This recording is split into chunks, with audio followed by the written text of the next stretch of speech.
Nosso culto desta quarta-feira, não sem antes lembrar a todos que este trabalho é independente, interdenominacional. Esse trabalho chama pessoas para Jesus Cristo, proclama, prepara o arrebatamento da igreja, batalha pela fé que uma vez por todas nos foi dada, e esse trabalho adverte todos os dias contra seitas, heresias, falsas igrejas, falsos pastores, falsas denominações. Então eu ouso dizer que este trabalho é evangelístico.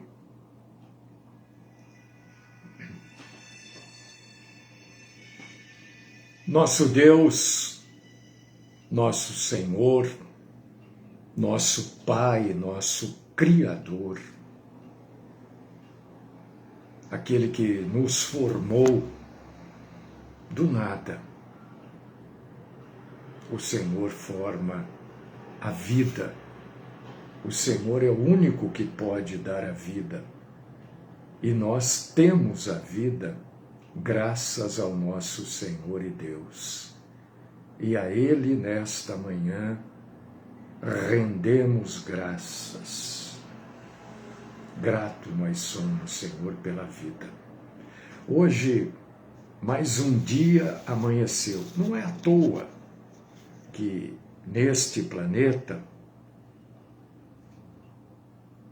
não vamos falar de outros planetas. Neste planeta, o dia sempre amanhece. Nós temos dia e temos noite. Assim como a noite precede o dia e o dia precede a noite,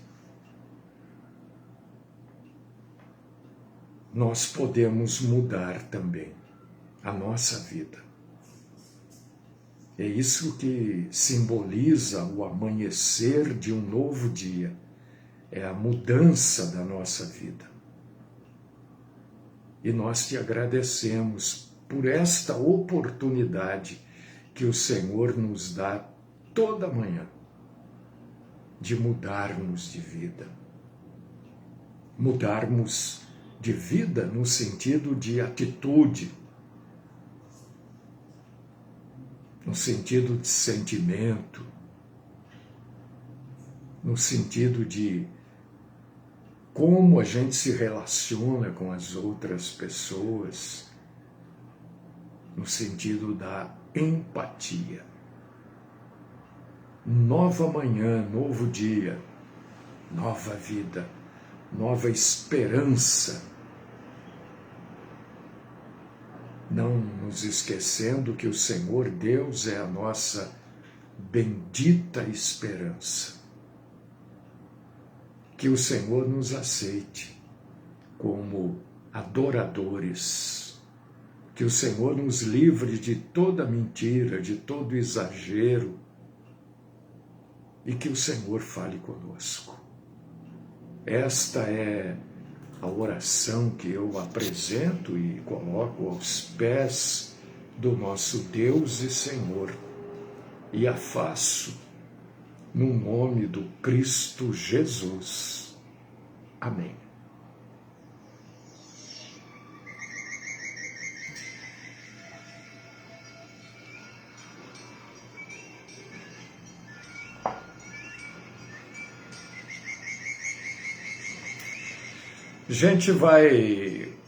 Nós vamos hoje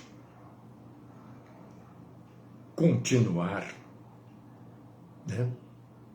Aquela exposição bíblica que nós começamos ontem sobre o mundo espiritual. Bom, você precisa saber que o mundo espiritual existe, né? A gente falou disso ontem. Nós temos um mundo material, nós temos um mundo...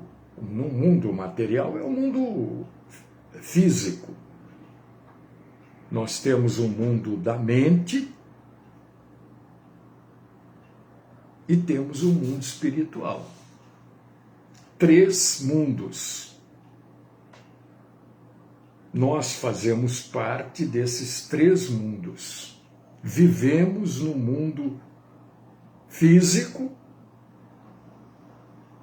vivemos no mundo da mente, porque pensamos, imaginamos, criamos na nossa mente. E vivemos também o mundo espiritual, porque somos espírito, né? Sabemos que os habitantes da Terra são os seres humanos e os animais. E o mundo espiritual é habitado pelos anjos e pelos demônios. É isso, né? E chegará um dia em que o diabo, já derrotado por Cristo Jesus, ele vai ser entregue ao seu castigo. E isso você lê em Apocalipse capítulo 12. Foi isso que a gente falou ontem. Um pouco mais explicado, um pouco mais elaborado, né? Então, o mundo espiritual, os demônios tentam, e em grande parte das vezes conseguem, influenciar o espírito humano. Por que que os demônios fazem isso? Para destruir o ser humano. E os anjos, amando de Deus, não é amando de pastor, bispo, apóstolo nenhum, é amando de Deus, são usados por Deus,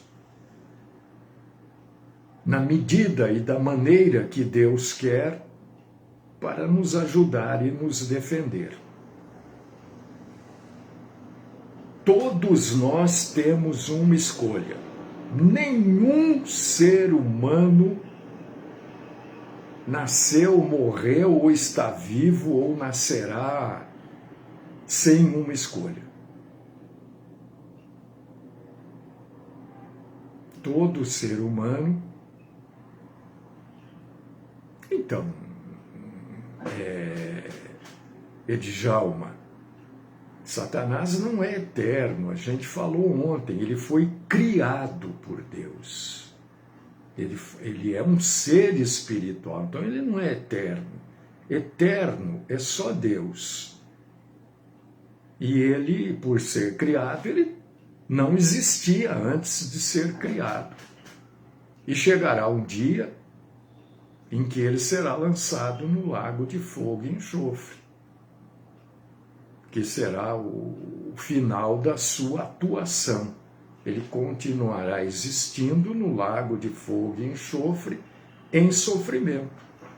Então ele não é eterno, só Deus é eterno, tá?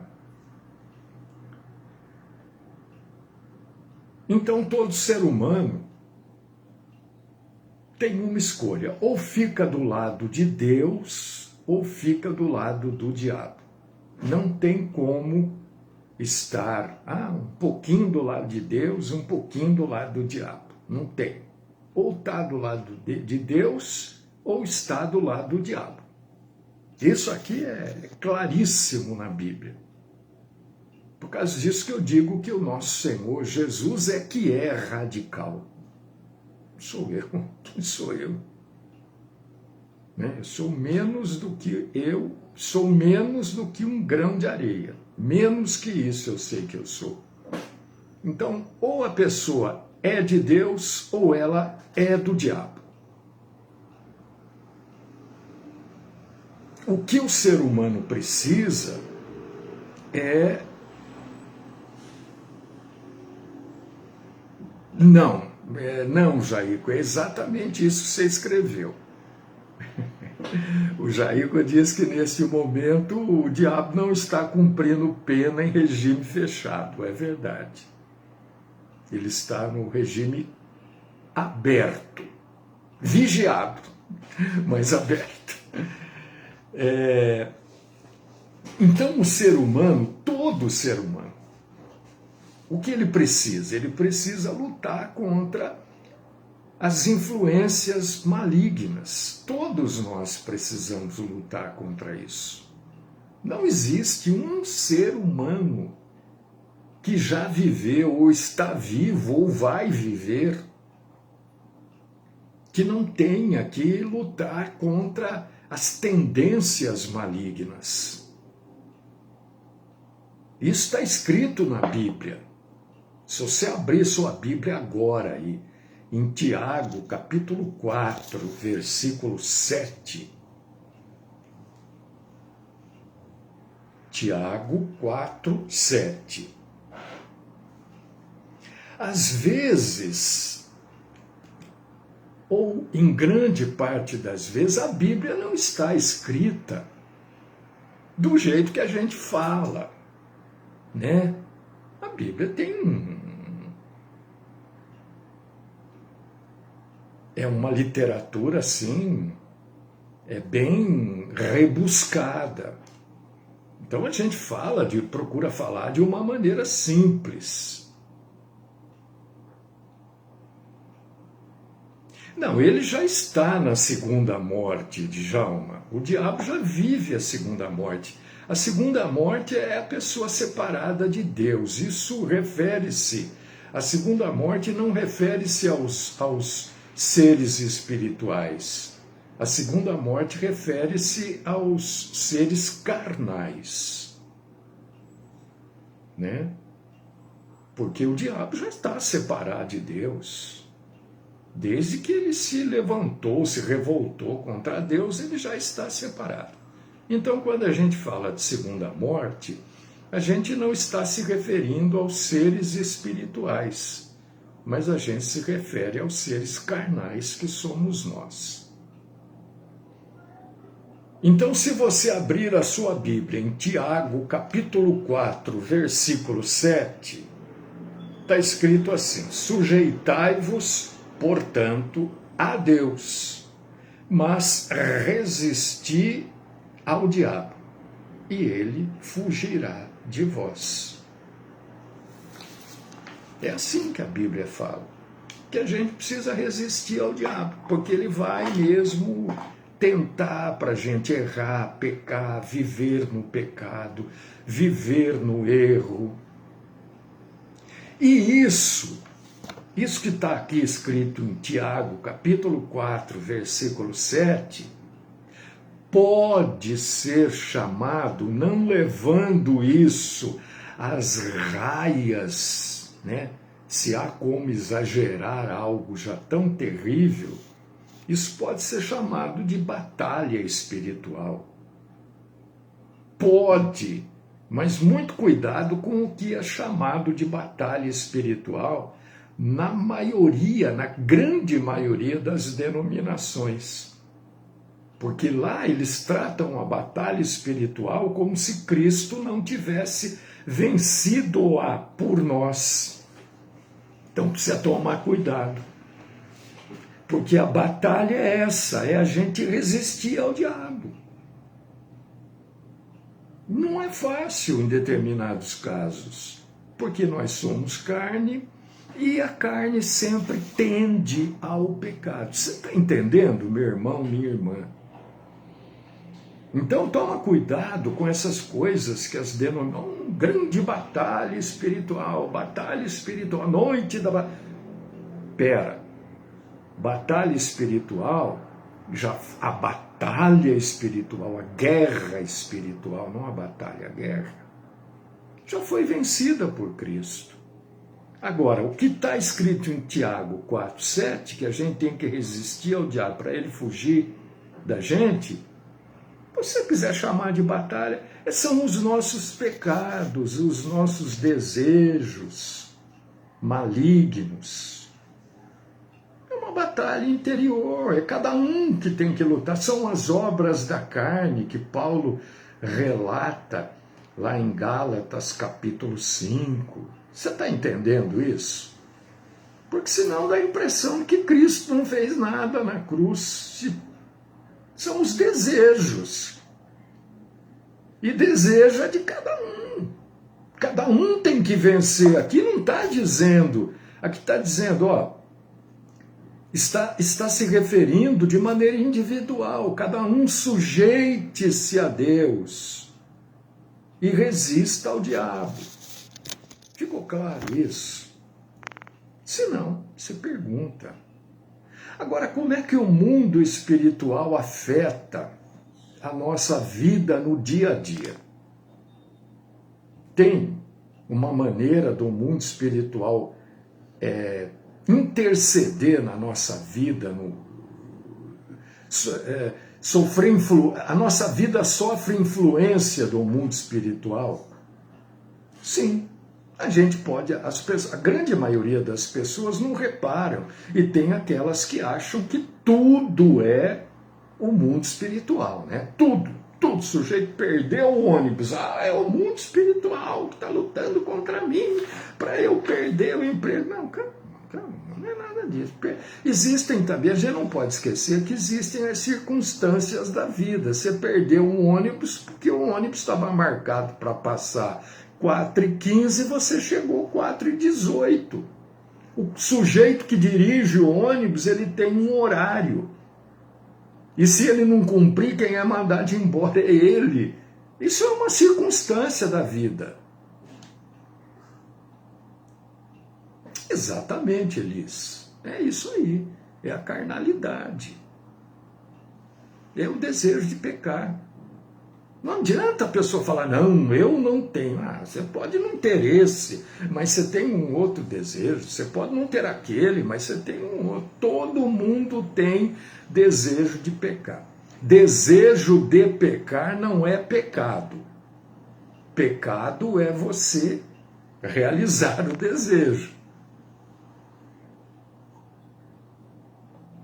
Um dia, eu não lembro quem me perguntou assim, onde que está na Bíblia aquele negócio que a gente não pode deixar os pássaros, as andorinhas, fazerem ninho na nossa cabeça? Eu falei, isso não está na Bíblia. Mas está sim. Eu falei, não está. Isso é um ditado judeu. Que os pássaros voem sobre a nossa cabeça, não tem como impedir. Como é que você vai impedir um passarinho de voar sobre você? Agora que ele venha, sente aqui, monte um ninho aqui, você pode. Então, ter desejos é uma coisa, agora, realizar o desejo é outra coisa. Aí é o pecado. E se você fica alimentando esses desejos, dia ou outro você vai realizar. Então, você não deixa o pássaro sentar aí em cima. Então, aquilo tudo que acontece no mundo espiritual, de uma maneira ou de outra, afeta a nossa vida. Por exemplo, vamos começar a usar exemplos, que fica mais fácil de entender. A decisão de crer em Jesus é um ato espiritual.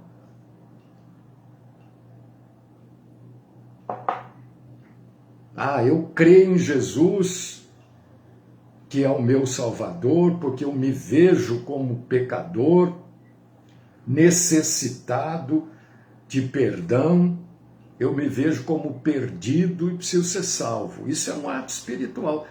Ninguém vai receber uma carteirinha de Deus, olha, você é salvo. Ninguém vai receber isso. É um ato espiritual.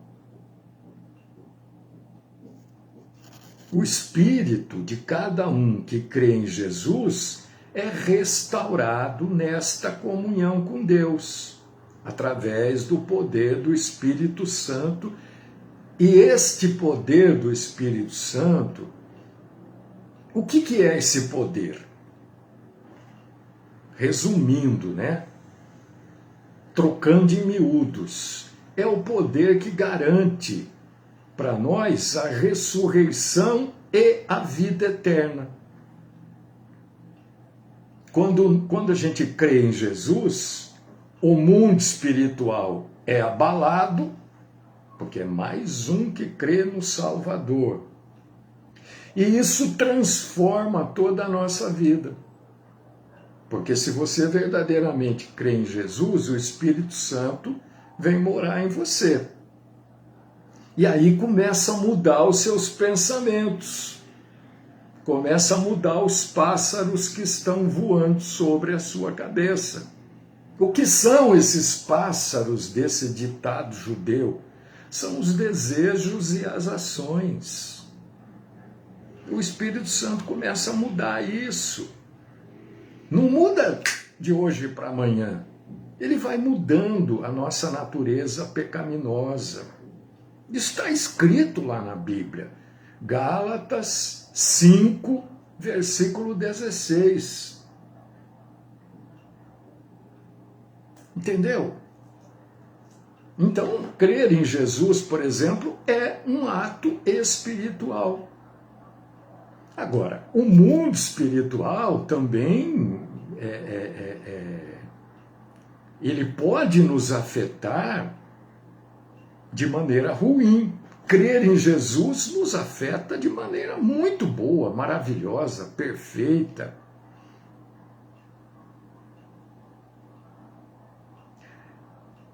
Então, irmã querida, Esther, não é uma guerra espiritual, Esther. Você tem o entendimento, né? A outra pessoa também tem. Na verdade, a guerra é dela com ela. É ela que está em guerra com ela. Ela tem que se manter aqui em Tiago 4:7. Ela tem. Como é que se vence essa guerra? Se sujeitando a Deus e resistindo ao diabo. A guerra não é com você. É este o entendimento que eu tentei escrever para você. A guerra não é com você. A guerra é da pessoa com a pessoa.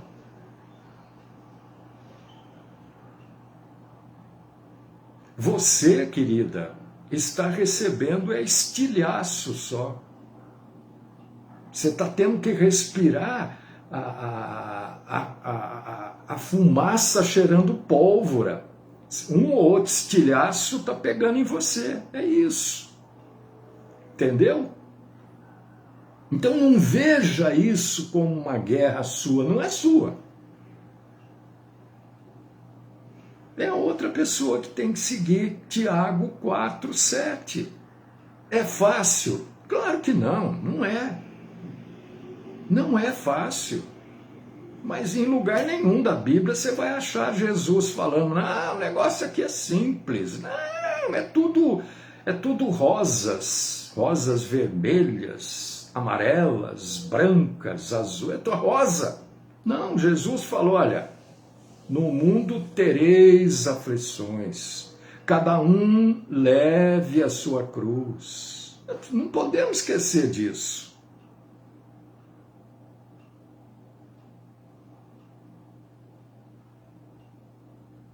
Entendeu, querida Esther?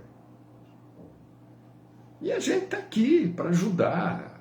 Às vezes a gente só pode ajudar em oração, porque não tem jeito de ajudar diferente.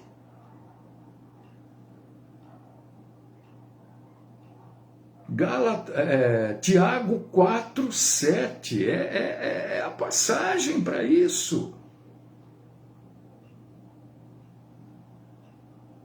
O o Edgar está lembrando aqui esta passagem de Paulo, que dizia, olha, o próprio Paulo tinha problemas, ó, com ele mesmo. Aí é uma guerra. Qual o problema? Eu não sei. Eu vou ficar aqui, eu acho que era isso. Eu não sei, ninguém sabe. O Paulo disse assim, o bem que eu quero, esse eu não faço. Agora, o mal que eu não quero, esse eu faço. O que será? A gente também é assim. Esta pode ser a guerra. Agora, no seu caso específico, a guerra não é sua. A gente tem uma mania, e eu falo isso aqui para as pessoas ao meu redor, é mania que a gente tem de pegar os problemas dos outros, às vezes sem a pessoa pedir, a pessoa nem pediu, não quero ajuda, não pediu, aí a gente pega o problema dos outros e põe no nosso colo e começa a acariciar, a pessoa pediu? Não. Mas tudo bem, eu vou acariciar. Aí a gente pega o problema como se fosse nosso. O problema não é seu. Não precisa colocar nome, Esther, não precisa falar do problema, querida. Não precisa abrir o seu problema. Né? Mas o problema não é seu. O problema, nós precisamos entender isso. O problema é da pessoa. Ah, mas o que eu faço? Eu escrevi para você aí o que você tem que fazer. Não tem outra coisa.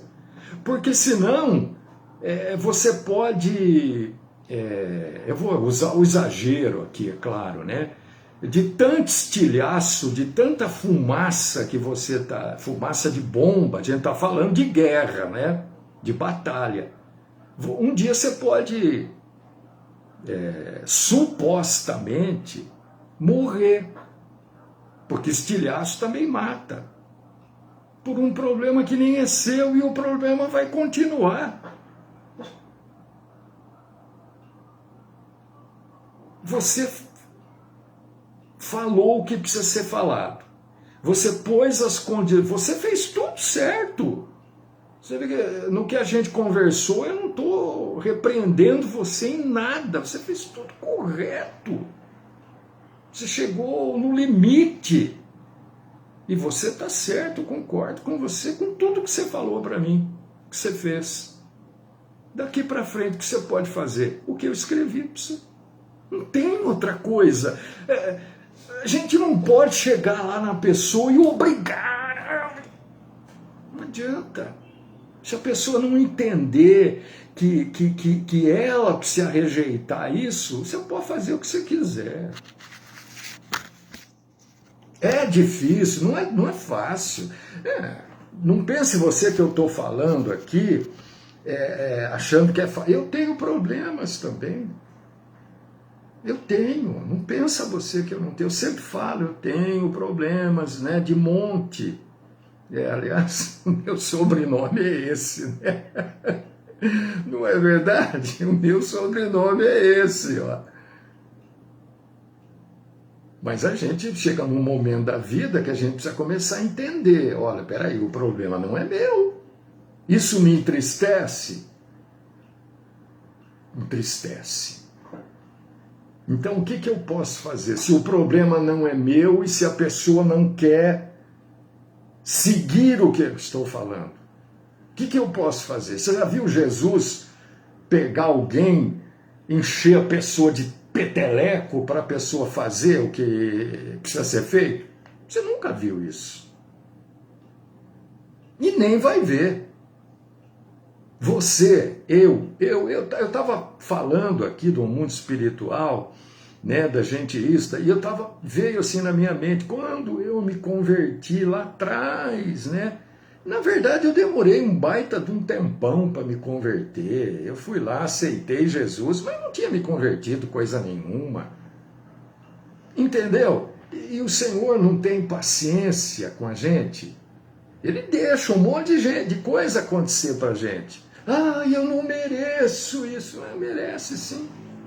Deus está tentando, de alguma forma, mostrar para você. Agora, é claro, né? Deus tem a visão do futuro, e nós não temos, por causa disso que nós temos Jesus, por causa disso que nós temos a oração, por causa disso que Ele é a nossa bendita esperança. Então o mundo espiritual, ele pode nos afetar de uma maneira ruim. E a gente precisa do Espírito Santo de Deus para a gente não se submeter às influências malignas. Porque o diabo pode usar alguém contra nós. Se você abrir aí a sua Bíblia em 1 Pedro, capítulo 5, versículos 8 e 9, não é verdade? Você vai ler algo sobre isso. Alguns problemas sérios, sem explicação física nem mental, eles começam porque a gente permite influência espiritual errada em nossas vidas.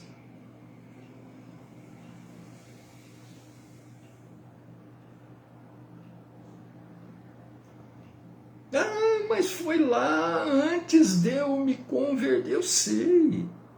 Então, mas eu me converti, eu sou nova. Sim, mas existem as consequências das coisas que a gente fez. Não existe. Você lê a Bíblia. Por exemplo, eu vou citar aqui um caso, vai. Davi. Acabou. Davi. Às vezes as pessoas me perguntam, Davi, ele foi perdoado? Claro, foi perdoado. Lógico que foi. Mas e as consequências das coisas que ele fez? Deus retirou da vida dele? Foram consequências, gente. Se você, por exemplo, eu fumava, mas eu era uma chaminé. Mas fumei muito. Mas muito. Graças a Deus, já sei lá quantos anos, já parei de fumar, né? Mas alguma consequência deve ter ficado. Entendeu?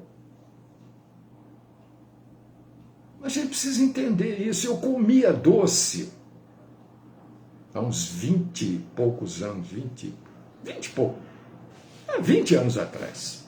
Tinha dia que eu trocava. Eu estou contando isso para explicar o que eu estou falando. Eu não sou exemplo para ninguém.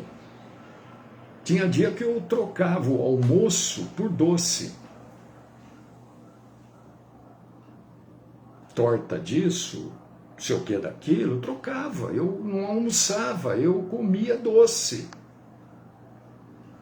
O que aconteceu? Diabetes. Consequência. Ah, eu parei, eu fui obrigado a parar. Você está entendendo? Coisa, o sujeito matou alguém lá, depois se converteu, ótimo, que maravilha, está salvo, está perdoado, mas tem que cumprir a pena. Consequência. Ai, mas ele agora é convertido. Sim, mas a pena por ter cometido um assassinato, um roubo, um tráfico, ele precisa cumprir. Você está entendendo o que eu estou falando? Eu estou conseguindo me explicar, porque não é um assunto tão simples, né? Então a gente precisa evitar essas coisas, rejeitar o pecado e buscar sempre a boa, santa e agradável, perfeita vontade de Deus, porque as consequências Deus pode tirar, se Ele quiser, Ele pode. Deus pode tudo, qualquer coisa, mas não conte com isso. o lado espiritual, irmãos e irmãs, é algo importantíssimo nas nossas vidas. Mas a gente não pode desprezar os outros lados da vida, né? Não é tudo o diabo, tem coisas que a gente quer fazer mesmo. Você acha que era o diabo que vinha lá e falava isso? Come doce. Não, era eu que queria, era gostoso, meu corpo pedia açúcar. Era uma delícia, meu Deus, até hoje. Às vezes eu pego um bombonzinho, mas como é bom. E olha, eu não tenho nenhum receio em falar essas coisas. Quer ver outra coisa gostosa? Fumar. Fumar é bom. É gostoso, é bom no sentido de ser gostoso. É gostoso fumar.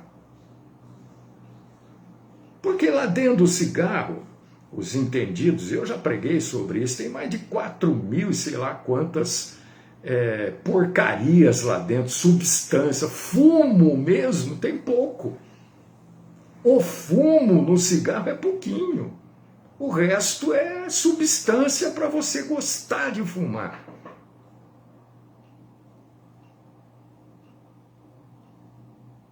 Fumar é bom. Agora, tem até pólvora dentro para o cigarro não apagar. Você vê que hoje o cigarro não apaga. Pode acender um cigarro aí, dar uma puxada para o fogo pegar, ele não apaga mais. Por quê? Porque tem pólvora dentro. E quando você fuma, o que você fuma? Pólvora. A fumaça da pólvora. Fumar é gostoso. Mas olha, ele tá... Eu vou mentir. Mas faz mal. Faz mal. Dá problema no coração, dá problema no pulmão, dá problema em tudo. Nos rins, em tudo. Então, quem fuma, não estou dizendo que vai para o inferno porque fuma, não. Mas está criando problemas para si, está criando circunstâncias para si. Entendeu? Então, a gente precisa entender isso. O diabo quer mais é que você crie circunstâncias mesmo. Se você abrir, para a gente encerrar, viu, esse assunto aqui, amanhã, quinta-feira, a gente entra em outro assunto. Mas se você abrir em 1 Tessalonicenses, capítulo 5, versículo 23. 1 Tessalonicenses 5, já vou encerrando. 5, 23. O que a irmã escreveu aqui, irmã? Vamos orar e você ora como se tivesse... Isso, exatamente, Marília. Bom, Marília, obrigado, querida. A Marília está falando com a irmã aqui, com a Esther. Então, 1 Tessalonicenses, capítulo 5, 23. Cadê ele? Cadê você? Está aqui. O mesmo Deus da paz vos santifique em tudo, e o vosso espírito, alma e corpo sejam conservados íntegros e irrepreensíveis na vinda do nosso Senhor Jesus Cristo.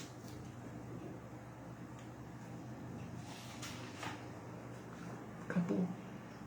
O mundo espiritual e o mundo mental e o mundo físico, a gente precisa entender que eles são interligados. Boa, Elisa, é isso mesmo. Entendeu, meu irmão? Entendeu, minha irmã? Aquieta o teu coração. Vamos vivendo um dia após o outro na graça e na dependência do nosso Deus e Senhor.